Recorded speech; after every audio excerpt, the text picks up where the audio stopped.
आज मैं आपके साथ मैंगो मूस बनाने की रेसिपी शेयर करने जा रही हूँ।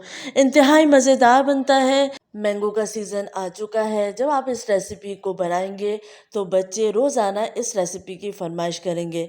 इतना मज़ेदार क्रीमी ये मैंगो मूस तैयार होता है। वीडियो को एंड तक देखना है। पसंद आए तो लाइक और शेयर करें। चले हम रेसिपी को स्टार्ट करते हैं। बिस्मिल्लाहिर्रहमानिर्रहीम। अस्सलाम वालेकुम। मैंगो मूस बनाने के लिए सबसे पहले आधा लीटर दूध लिया है। इसमें मैंने डाली है आधा कप चीनी और इसको हम पकने रख देंगे। मीडियम फ्लेम पे आपने दूध को पकाना है।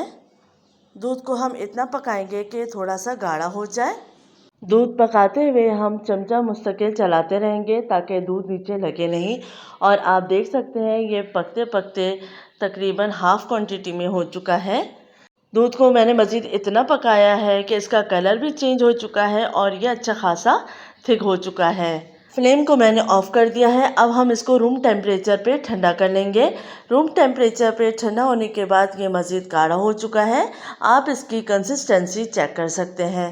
तो आपने दूध को इतना ही पकाना है कि गाढ़ा हो जाए और इसका कलर चेंज हो जाए। अब ब्लेंडर ले लिया है। इसमें मैंने डाल दिए हैं मैंगो चंक्स। तो यहाँ पे तकरीबन 2 मैंगो के मैंने चंक्स बना लिए हैं। अब साथ ही मैं इसमें डाल दूँगी ये दूध जो कि हमने पका के गाढ़ा किया था और इसको अब हम ब्लेंड कर लेंगे अच्छे से। इतना ब्लेंड करना है एक स्मूथ सा मिक्सचर तैयार हो जाए। आप इसको देख सकते हैं कि कितना गाढ़ा ये मिक्सचर बना है। इसमें हम दूध ऐड नहीं करेंगे। अब एक बोल में 2 से 3 चमचे क्रीम ले ली है। इसको अच्छे से फेंट लेंगे। ये क्रीम फीकी है और अब हम इसमें चीनी ऐड नहीं करेंगे क्योंकि मैंगो का मिक्सचर जो हमने तैयार किया था उसमें चीनी ऑलरेडी मौजूद है। ये मैंगो का मिक्सचर अब हम इस क्रीम में डाल के इसको अच्छे से मिक्स कर लेंगे। तो ये मज़ेदार सा आप देख सकते हैं मूस तैयार हो चुका है। अच्छे से मिक्स कर लीजिए और मिक्स करने के बाद इसको हम ठंडा कर लेंगे। साथ ही इसमें डालेंगे mango chunks. Mango chunks optional है और जितनी क्वांटिटी आपको डालनी है वो आपकी मर्ज़ी है। तो यहाँ पे तकरीबन 1 मैंगो के करीब मैंने इसके चंक्स डाल दिए हैं और इसको अच्छे से मिक्स कर लिया है। चंक्स डालने से ये बहुत ही मज़ेदार लगता है खाने में और आपको बेहद पसंद आएगा। इसको ठंडा कर लें।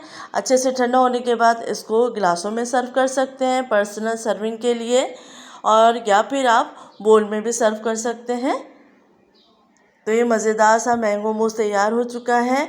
इसके ऊपर हम डाल देंगे क्रीम थोड़ी सी और आखिर में मैंगो चंक्स डाल देंगे। तो ये रेसिपी ज़रूर ट्राई कीजिए। ठंडा करके खाइए, बहुत मज़ेदार लगेगा और बेहद पसंद आएगा। ये रेसिपी ज़रूर ट्राई कीजिए। अपना फीडबैक दीजिए। अपना ख्याल रखिएगा। अल्लाह हाफ़िज़।